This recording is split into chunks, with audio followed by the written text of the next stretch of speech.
Transfer. Şurada bekleyelim. Şu transfers yazan yerde bekliyoruz arkadaşlar. Genellikle karton sigaraların ucuz olduğu söylendi. Mesela şuraya gelelim. Tamına 6 saat 19 dakika sonra Singapur'a inmiş olacağız.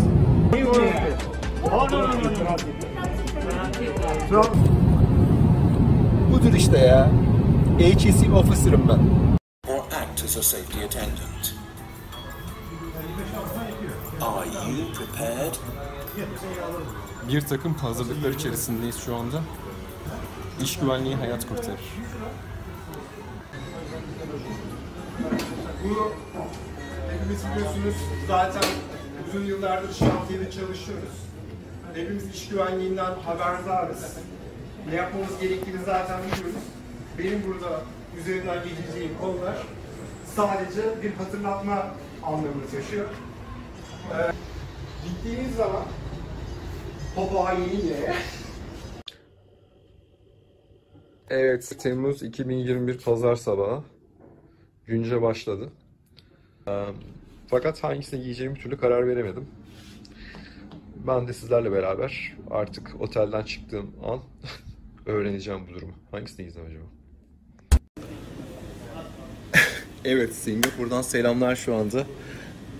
18 kişilik bir kafileyle geldik. İnanılmaz yorgunuz şu anda, inanılmaz. Yani gerçekten anlatamam. Evet, şu anda yolumuz uzun. İlk etapta beni en çok korkutan şey gittiğimizde pasaport kontrollerine sağ salim varmak. Pasaporttan sonra zaten kapı numaramızı bulabileceğimizi düşünüyorum. Gerisi kolay. Hakikaten yani biliyorsun. Orası oraya kadar olan kısım zor. Şu anda pasaporttan önce fast track'te aldılar bizi. Grup olarak geçiyoruz. Evet. Qatar Airport, Doha. Adamlar geçtiğine göre sıkıntı yok demektir. Aynen öyle. Şu an videoda. Tamam. Merhaba.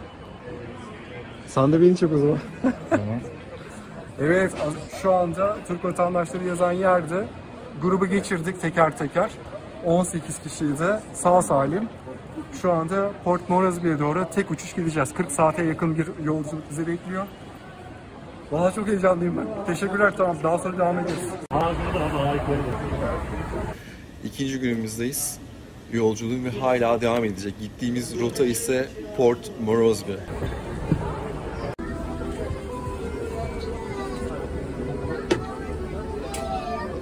Burası 1. sınıf arkadaşlar. Şu anda evet yerimizi arıyoruz. Ekiple beraber Katar uçağına bindik. Ekonomi klasla uçacağız tabi. 6 saat bir yolculuğumuz var. Evet, orta sıralardan mıyız? Neredeyiz bilmiyorum. 46. 46A. Evet, şöyle kendime çevirmeye çalışayım. 46A'ya doğru. Beni bir çekseydin güzel olurdu ya. Bakarak çekersen. Evet. 6 saatlik yolculuğumuz var şu anda. Yerimizi arıyoruz. 46A'da oturuyorum. Şeflerimle beraber. Gene bakmıyorsun bana. Gene. Tamam, bakıyorsun. Tamam. Baktım, yandım. 6 saat sonra görüşürüz. Bütün ekip inanılmaz yorgun. Bu bizim 3. uçağımız, en insaf. Yoksa ben bunu yapacak mıyım?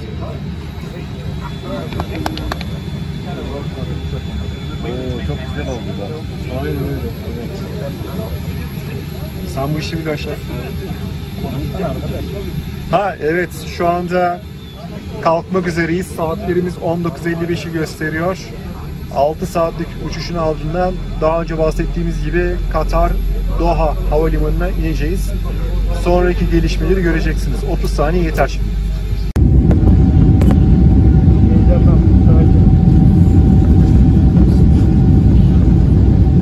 Her yerde konuşmak zorunda değiliz.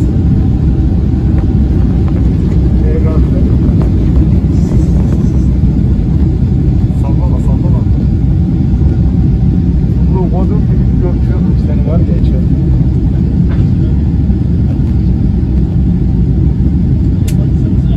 Yani hiç şey olmadı. Vallahi. yeter yeter.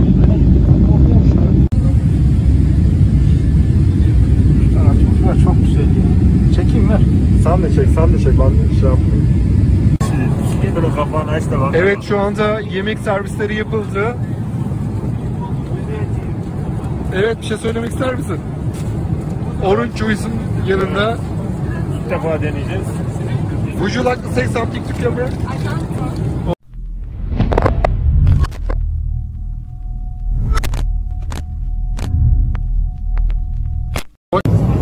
Ben yemeği gösteriyorum. Yemeği gösteriyorsun şu anda. Beni de göster tabi. Evet, şu anda ben Douglas Cream diye bir beyaz şarap tercih ettim. Yolculuk olduğu için bir şaraptan fazla içmeyeceğim, merak etmeyin. Çok güzel bir lamb eti aldık. Lamb'i gösterimiz açılmış. Bakalım, uçuşumuz devam ediyor. Şu anda tıkınma zamanı geldi. Bekle. İsteriz, isteriz. Beni bir çeksin. Ekmek lan. Çek şunu ya. Allah Allah. Lütfen çeker misin? Ya lütfen dediği için çekerim. Şunu çek. Şu an çekiyor değil mi? Bak bakayım, kırmızı nokta var mı? Evet, şu anda yemek Douglas Cream istedim. Güzel bir beyaz şarap olduğunu söylediler. Yanında da bir etimiz var. Et menüsünü gösterir misin? Herkes et diyor zaten. Şimdilik bu kadar. Şu an tıkınıyoruz. Teşekkürler. 15 yıl sadece.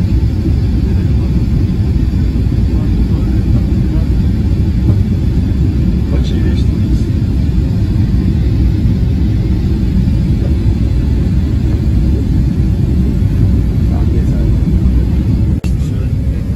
Yan seçeceğiz, öyle değil.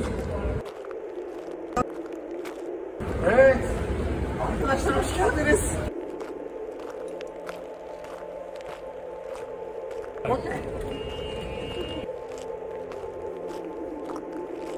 Herkese bir şöyle bir çek. Çok güçlü bir alkış istiyorum sizden.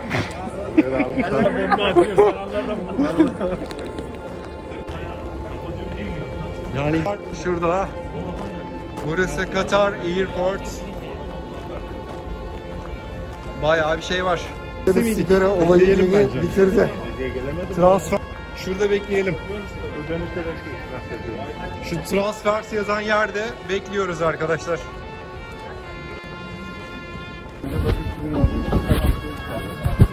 Gate numarasını bulacağız bana. Transfer. Okey. Evet, transfer. Sayın bakayım 1, 2, 3. Evet. Katar'dayız. Hocam sen tütün bakacağım falan demiştin. Gel sen de tütün fiyatlarına bakalım. Bana da öğret. Yani insanlara bir şeyimiz bakıyor. Ben içmiyorum ama içenlere mesela ne kadarmış? Hangisi sence en güzeli? Bunun. Monte Cristo. Bak, Katar dinleri olarak da şuraya bir zoomlayalım. 57 United States dolar olarak 15.75. Partaj bir şey var. Genellikle karton sigaraların ucuz olduğu söylendi. Mesela şuraya gelelim. Winston'ın 20.99 olduğunu görüyoruz. Marlboro. Nerede? Ha? Gelsene bir dakika. Gel gel. Canlı yayın yapıyoruz ya. Canlı yayın. Tamam mısın? Senin böyle istediğin bir şey var mı tabii böyle? Böyle şeyler bilirseniz boğan teknik. Döndüğümüzde bakarız 12.43. Katar dinar olarak 45. Ben de hiç bilmiyorum fiyatları ama aslında herkesin merak ettiği viskiler nerede? Viskiler şu tarafta olabilir. Koyak gel gel gel gel. Gel. Katar viski fiyatlarını anlatacağım şimdi.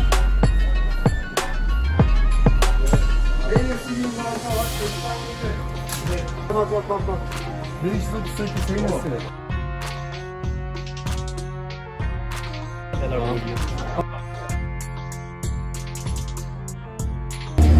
Evet, şu anda en uzun uçuşumuza başlamak üzereyiz. Singapur'a gideceğiz. Oradan da gideceğimiz yeri size şimdi söyleyeyim. Port Moresby'ye gideceğiz. Orada yaklaşık olarak bir 6-7 saat bekleyeceğiz. Sonra Papua Yeni Gine'ye gideceğiz. Hepimiz çok heyecanlıyız. Yoldaki biletler Gerçekten ben de endişeliyim. Çünkü acaba bize gittiğimiz zaman dinlenme verecekler. Endişem bundan. I don't care. Okay. Teşekkür ederim herkese. 13-14 saat sürecek değil mi abi? Evet. Aynen. Hadi görüşürüz. Sağ ol.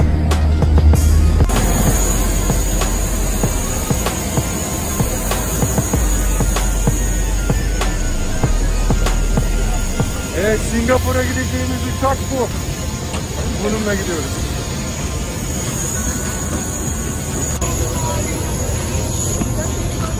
Hi, good morning. How are you? 45 days straight this way.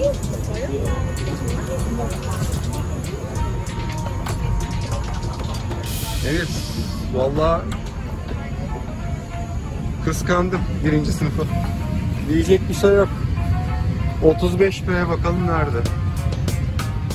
35B.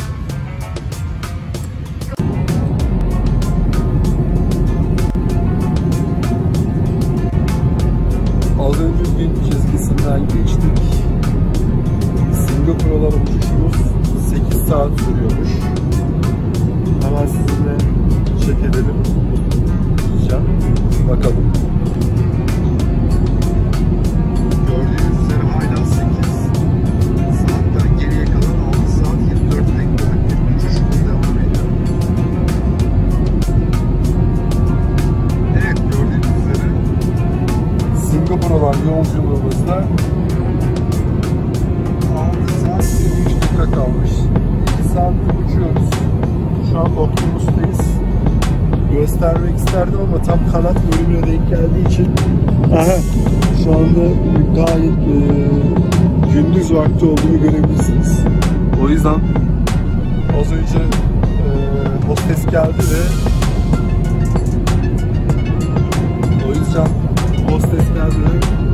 camı kapatmamı istedi benden. Çünkü diğer taraf gördüğünüz üzere hala gece sayılır. İnanılmaz bir jet lag yiyeceğiz.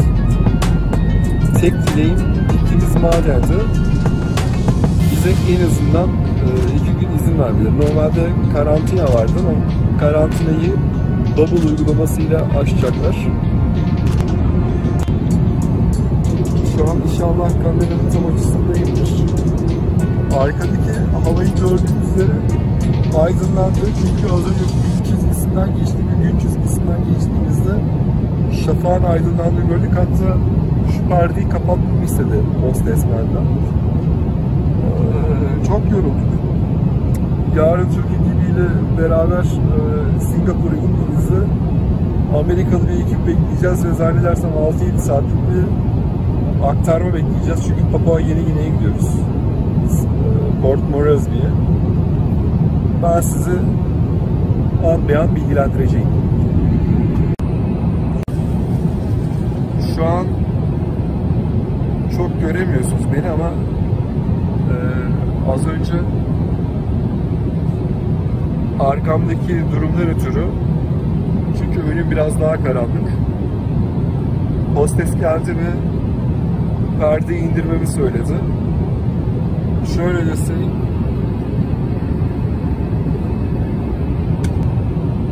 Tamına 6 saat 19 dakika sonra Singapur'a inmiş olacağız. Singapur'da Amerikalı ekiple yolumuza devam edeceğiz. Yönümüz, evet, ilginç bir yer. Ben söylemiş olayım bunu.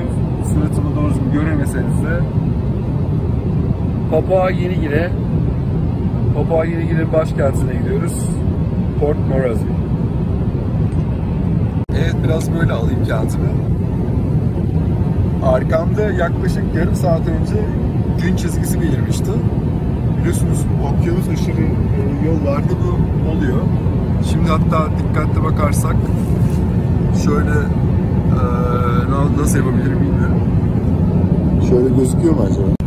Yani şu an çalışmıyor olsam gerçekten aslında şu içtiğim şey çok farklı olabilirdi.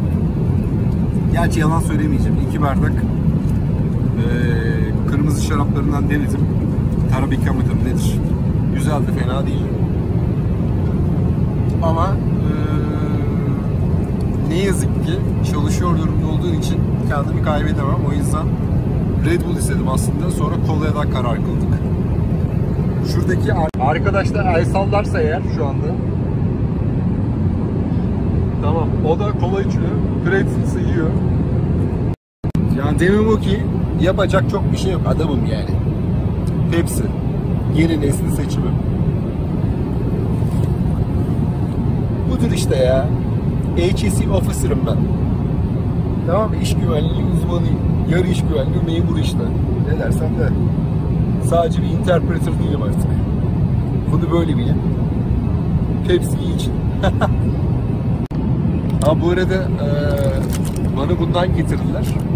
Çünkü hostese meleğim dedim. Meleğimsin sen benim hostes. Bazıları alınmasın.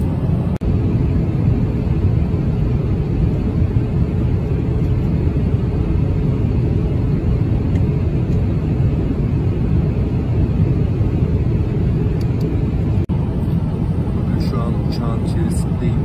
Her yer zileyler aldık. Ama bir açtığım zaman ışığın olduğu gibi görüyoruz. Tam kanada denk geldiğimden ben şeyi göremiyorum şu an.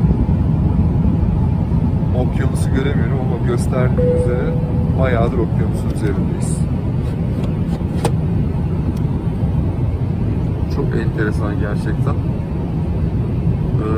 Saati göstereceğim, genel saati size. Gördüğünüz üzere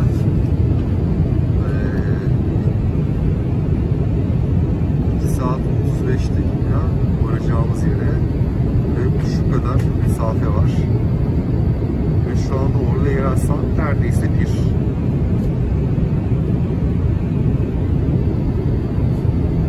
Time of arrival, oranın yerel saati ise 3.30 olacak. Halbuki bizim Qatar'a bırakış saatimiz 12.54. Yani şu an orada aslına bakarsanız gün ortası. Biz bir gün neredeyse hiç yaşamamış oluruz. Şu an Türkiye'de saat 8'i biraz geçiyor. Pazartesi günündeyiz. Ama burada ne yazıyor? Varacağımız yerde Singapur'da saat dün pazar gününde takılı kaldık.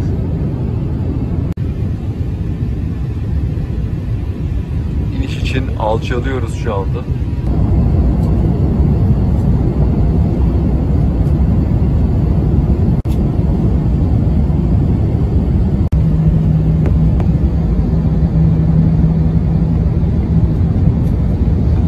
Evet, şu anda Singapur'a iniyoruz. İndik diyebiliriz. Singapur'dayım abi, Singapur'dayım ya. Singapur.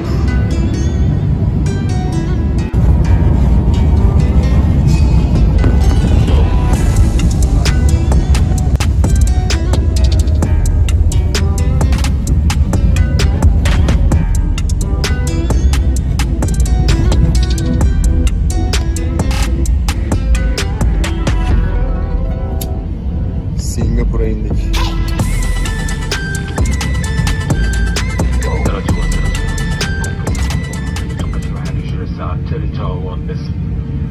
Pazartesine mi geçtik? Aa doğru, pazartesine geçtik. Haklısın. Dün de değiliz. İlerideydik doğru.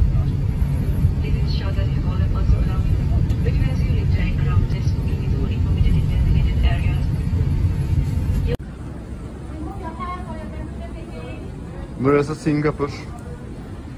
Garip bir form verdiler. Form da değil aslında. Niye soracak öyle? Okay. Thank okay.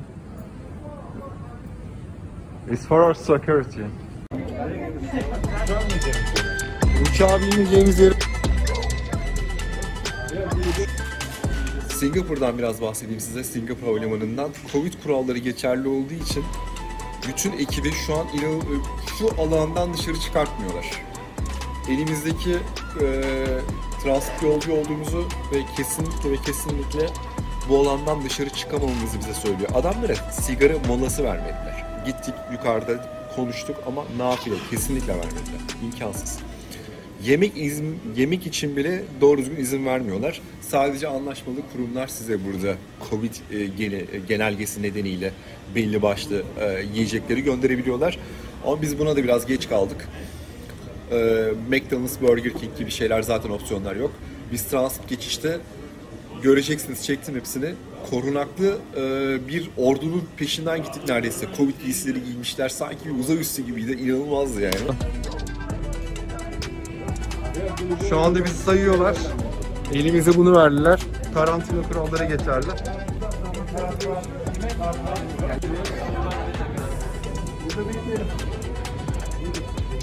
Burada bekliyoruz tekrardan. Kapat.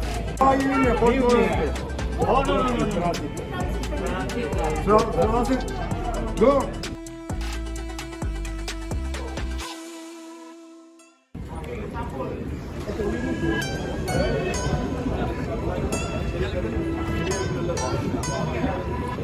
Acayip bir koronavirüs şeyi var.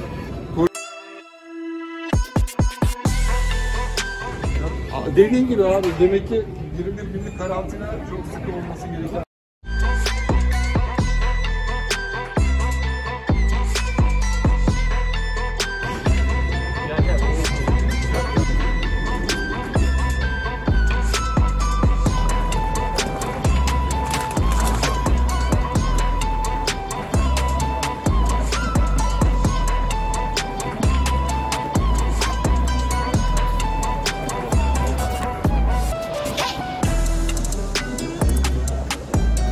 Evet, Singapur'dayız şu anda ve karantina kuralları bu ülkede çok sık uygulanıyor.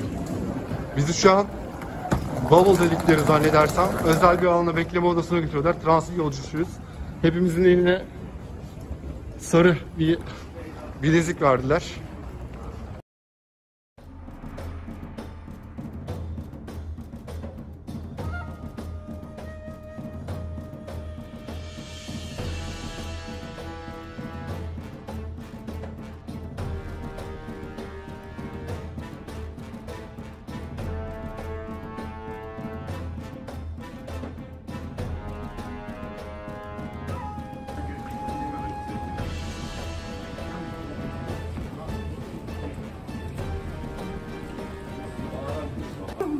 Abi bak, şuradaki adamcağızın arkasından tek sıra halini bularak smoking arayımızı ona bizi nereye götürüyorsa orada o andan itibaren sorabiliriz. Şu an baksana, asker gibi bizi yürütüyorlar.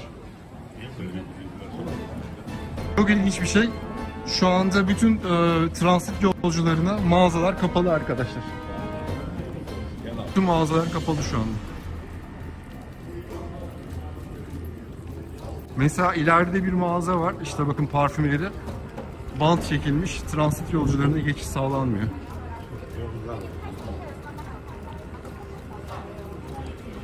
Evet, hiçbir şekilde transit yolcularına ip gibi gidiyoruz. İzin yok.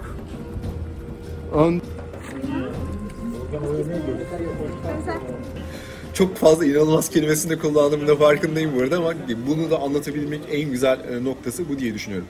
Şimdi kameranın gösterdiği bu açıdan bu açıya kadar bir fanusun içerisindeyiz. Sadece otomatlar var arkada. O otomatlardan yiyecek içecekli alabiliyoruz. Onlar da abur cubur zaten, bildiğiniz üzere.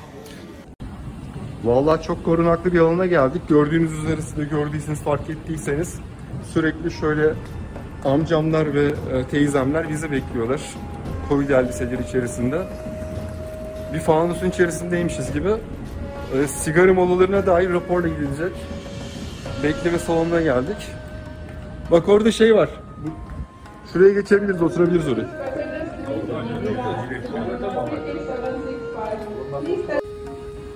Evet, sizi Singapur'un yağmuruyla tanıştıralım. Acaba her gün yağacak mı?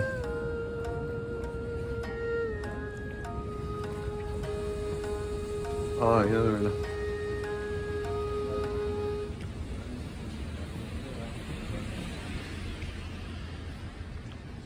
Size nerede kaldığınızı gösterelim. İşte böyle bir alan. Az önce anons verdiler. Anonsun ardından millet sigara gitti. 10 dakika sonra burada olacaklar.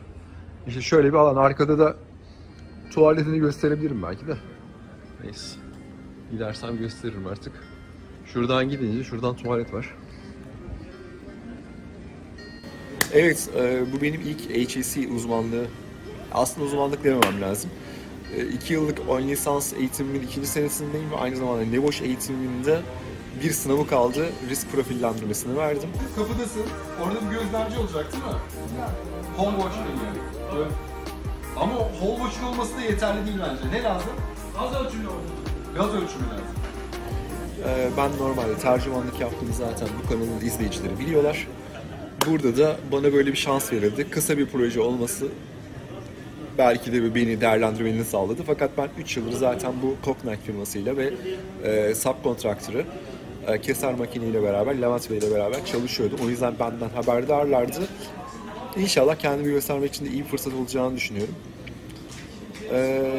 Yolu çekip madenden çok fazla bir şey paylaşabileceğimi zannetmiyorum sizlerle. Çünkü oraya da dediğim gibi bizim fanus içerisinde çalıştıracaklar ve kesinlikle bir vidanın bile dışarı çıkmaması konusunda çok hassas olacaklar. Dediğim gibi yolda ne görürseniz belki bize bir çarşı izni verirler ve verdikleri çarşı izni sayesinde ben de size Papua Yeni Gine'de neler var neler yok gösterebilirim. Şimdi Amerikalı bir ekiple buluşacağız. Yaklaşık olarak 10 kişinin, tam sayılarını bilmiyorum, gelince anlayacağız. Onları WhatsApp'tan ulaşmaya çalıştım. Açmadılar. 6.30'da aramam söyledi benim Senior Project Direktörüm Jeremy'e. Bakalım. Gerçekten de bu ekibi yönetmek oldukça meşakkatli, rehber olarak bu grupta. Çünkü herkesin ihtiyaçları farklı. Sigara krizine giren arkadaşların olması beni gerçekten çok endişelendirdi. Hemen ardından ondan sonra özel bir uçakla madene götürecekler. Bu mesajımızı da verelim. Sigara içmeyin.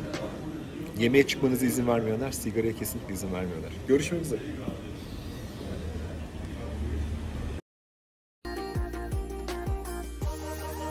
Yani biz şu an Singapur'dan yaklaşık olarak bir 6-7 saat daha uçup, saat 8, yerel saate göre saat 8'de uçup